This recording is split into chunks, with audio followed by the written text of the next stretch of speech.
Hello and welcome to another EG Daily. That's right, that's what they're called now.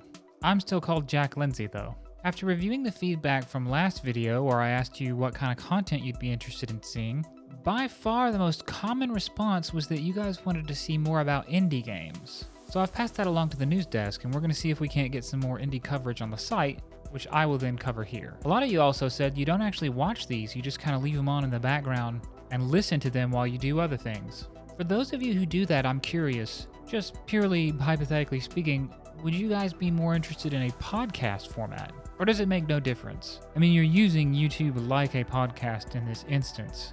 Let me know your thoughts on that. Also, in celebration of the new EG Daily's name, triangles. Triangles everywhere. But only for the people watching. The people who just listen, they don't get to see the triangles. I've got two stories for you today. Both are by Mr. Irwin, and I think this first one's pretty darn interesting. A new study deems evidence of gaming disorder insufficient.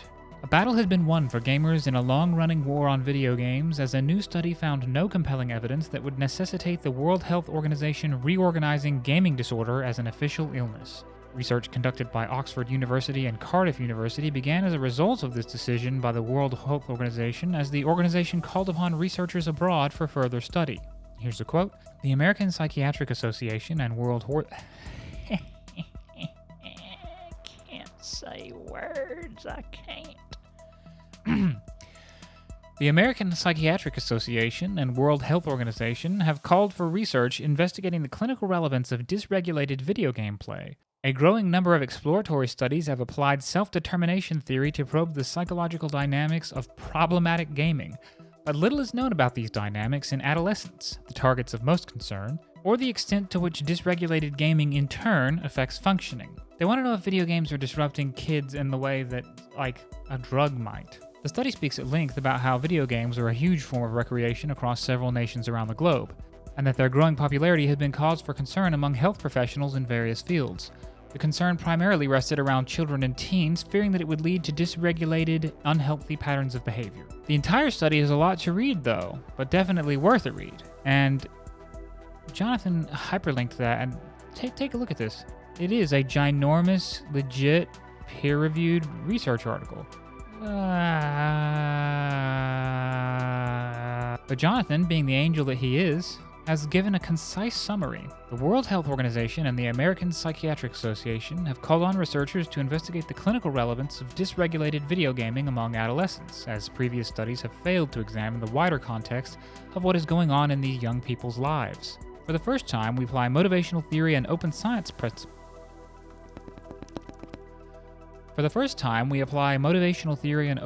principles to investigate if psychological need satisfactions and frustrations in adolescents' daily lives are linked to dysregulated or obsessive gaming engagement. Our findings provided no evidence suggesting an unhealthy relationship with gaming accounts for substantial emotional, peer, and behavioral problems. Instead, variations in gaming experience are much more likely to be linked to whether adolescents' basic psychological needs for competence, autonomy, and social belonging are being met, and if they are already experiencing wider functioning issues.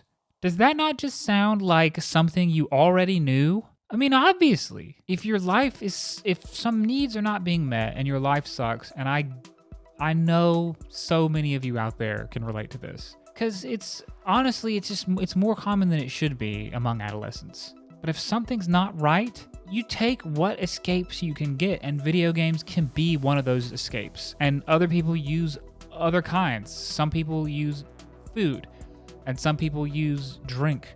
And there are all kinds of substances, and there are all kinds of doors. That's what they really are. And video games are one of these potential doors that take you out of your own life for a moment. Because maybe it sucks. Maybe you're being forced societally to go to school and learn things you have zero interest in whatsoever, and you can't imagine what your own future looks like. Because how can anywhere that this path leads that you're completely indifferent to end up somewhere that you want to be? And everyone tells you, no, you got to do it, you got to do it, you got to go, and you got to make good grades. And you say, well, why? And they say, oh, because that way you'll get into a good college. And you say, well, why do I want to do that? And they say, oh, well, that way you can get a good job. And you're like, well, And you say, well, what if I'm not interested in that kind of... And they say, oh, you better be interested because the alternative, you're going to be flipping burgers. You're going to be bagging groceries for the rest of your life. It's this or flipping burgers. And you think, damn it, I'm living somebody else's life. But then you get a chance you can open a door and you can step into Hyrule. You can leave all that behind and just go exploring and just slay monsters and find magical artifacts. Yeah, some people aren't going to want to come back from that. Obviously, it's not video games that are the problem. I'm off on a tangent again. In light of our findings, we do not believe sufficient evidence exists to warrant thinking about gaming as a clinical disorder in its own right. And Jonathan asks, what does this mean to gamers at large? Based on the findings of this study, gaming habits that would be considered unhealthy are not a cause, but an effect. For a myriad of reasons, gaming that would be considered unhealthily excessive appears to be a form of coping with other needs not being met. It turns the conversation from, you need to stop spending so much time on video games, to, why are you spending so much time on video games? While it's important to note this is just one study, it's a pushback from 2 prestigious universities that can potentially destigmatize gaming. I don't know if I would call gaming stigmatized today, not like how it used to be, but there's obviously enough misinformation around it that people are thinking up things like gaming disorder. Of course, the sad reality of the situation is that studies in favor of gaming generally fly under the radar in most outlets, while ones that insist it's unhealthy in some form always seem to get that limelight. But given that we're all here for our love of gaming, this is some very good news to see. An interesting and comprehensive study and a firm statement by one of the co-authors of the report can definitely be chalked up as a win for everyone. Will it have any major effect on the World Health Organization's ruling? See, maybe, but there's a push to label... Let me tell you let me break this down for you. Both my parents were teachers, and I can tell you from the insight I learned from them and their interactions with parents and students why there's a push to do this in the first place. Crappy parents are not disciplining their children. They're not spending the right amount of time with them constructively. They're not reining them in when they're out of control. And the kids are playing games all the time and misbehaving. You know what? Let me show you. Forget the second article. Let's go down a little bit of a rabbit hole here. All right, look, this is one I wrote back in April. It's now illegal to play PUBG in Nepal. That sounds goofy, doesn't it? Listen to this. PlayerUnknown's Battlegrounds, otherwise known as PUBG, has been made illegal in Nepal as of last Thursday. In a communication with Reuters, the deputy director at Nepal Telecommunications Authority, Sandip Adhikari, said, "We have ordered the ban on PUBG because it is addictive to children and teenagers." Does that sound familiar? They want to treat it like a drug, and there's a very specific reason why. You keep listening along here. Upon request from the South Asian's Federal Investigation Authority, all internet service providers, mobile operators, and network service providers have blocked streaming of the game. Adhikari clarified that as of today, there has not been a single reported incident linked to the game, meaning of anything provable, because of course there never is. But parents were worried that their children will be distracted from schoolwork and chores. Well, God forbid, developing young minds be distracted from schoolwork. And the public school systems and their structure, I'm not going to get off on that tangent.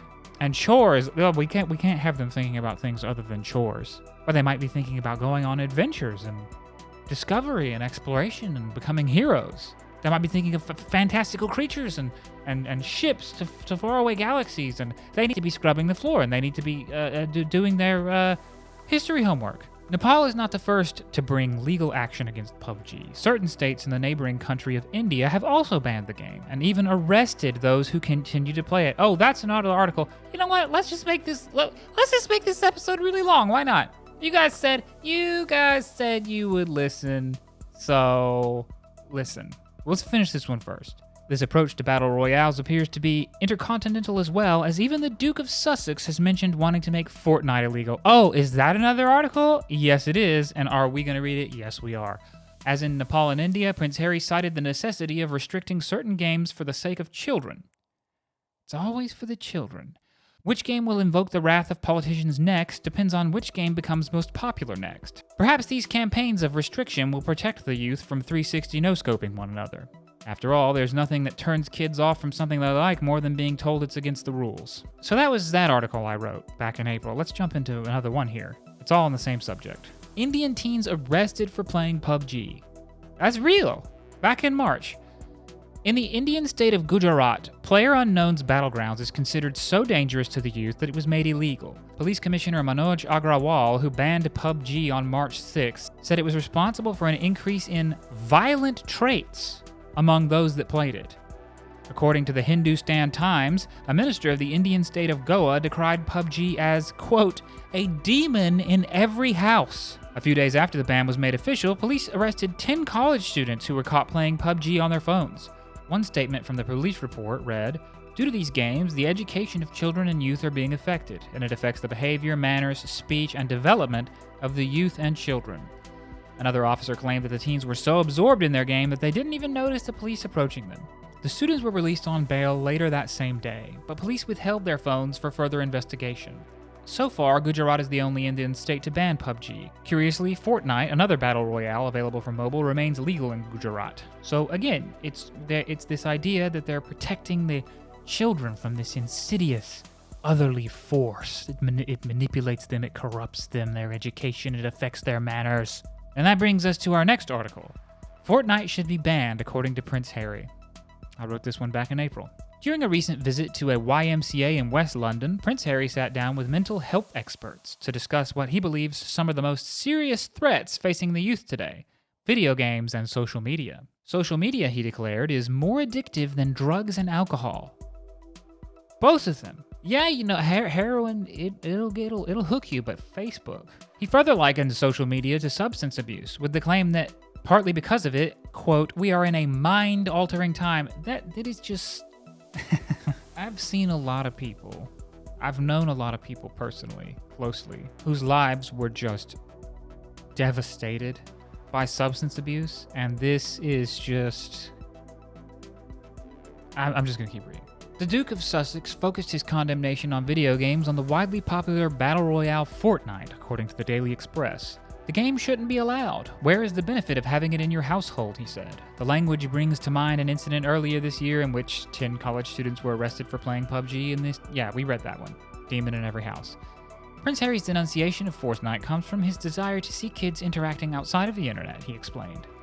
Without that human connection, when you do have a problem, you have nowhere to go. The only place you might go is online. You will probably end up getting bullied. You can get bullied in real life too, Mr. Prince. According to the Office of National Statistics, a total of 7,697 people died from alcohol-specific causes, and 3,756 deaths were drug-related in the UK during 2017, the same year Fortnite was released. Unable to find their statistics for deaths related to social media and video games, I wrote a request to their media relations officer and received the following reply. Cause of death in the UK is recorded and coded using the World Health Organization's International Classification of Diseases, ICD-10. There are currently no codes which relate to social media or video games, and therefore no records with this as an underlying cause of death.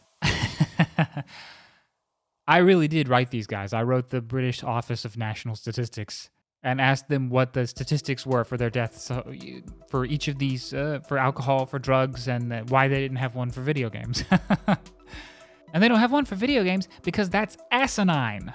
And after this, I even contacted the World Health Organization and called them and said, hey, I'm a journalist from Exclusively Games. I'd like to talk to you about your ICD-10 classification of diseases. And coincidentally or not, this was before they started talking about adding video game disorder, whatever they're calling it, to that.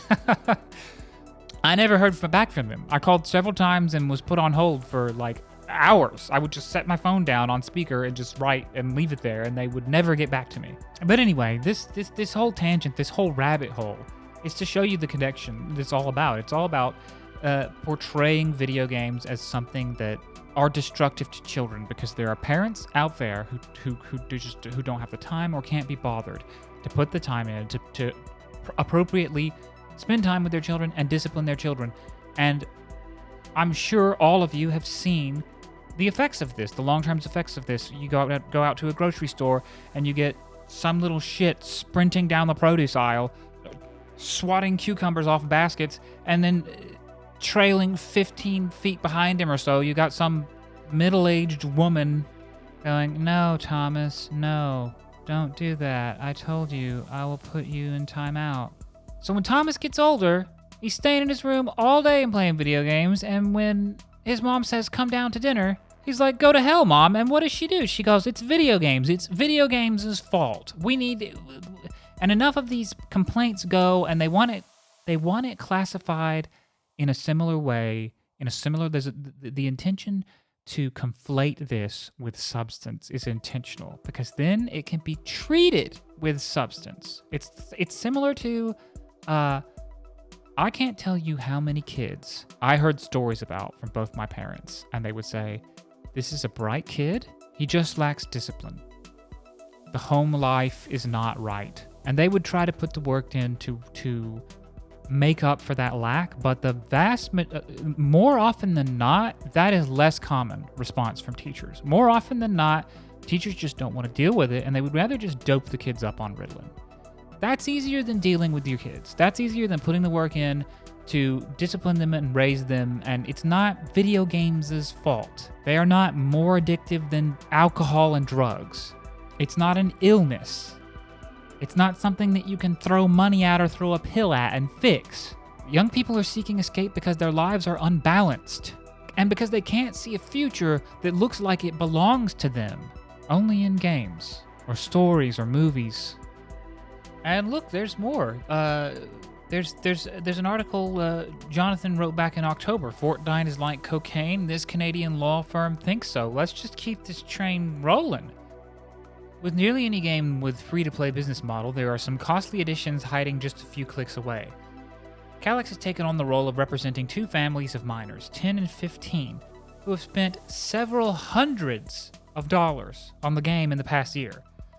They intend to make their case by using the World Health Organization's efforts to add gaming disorder to an ever-growing list of disorders, illnesses, diseases recognized by the organization. Do you see how it starts to build this house of cards? It comes down to dishonesty and bad ideas. This is a bad idea. It's untrue.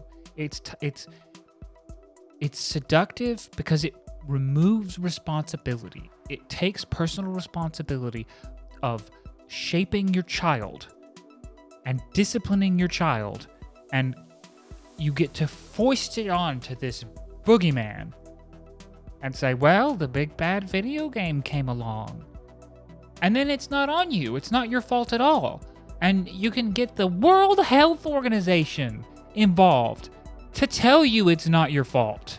To tell you you didn't fail as a parent. Well, you know what? You did. If your kid managed to spend... If I spent hundreds of dollars somehow as a kid on anything, they would have never found my body. If nonsense like this goes through, it's bad for the industry as a whole, because it allows... I mean, think about this. Companies getting sued because kids are... How do you even... Okay. Though the classification doesn't formally take effect until 2022, it's already faced pushback from both the industry and audiences at large. The definition of gaming disorder is as follows according to the World Health Organization.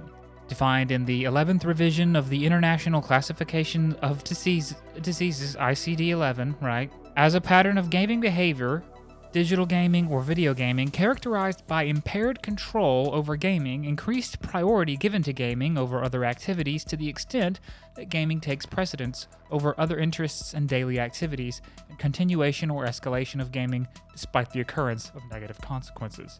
For gaming disorder to be diagnosed, the behavior pattern must be of sufficient severity to result in significant impairment in personal, family, social, educational, occupational, or other important areas of functioning that would normally have been evident for at least 12 months. Except it is the impairment of these previous functions that leads to this non-disorder.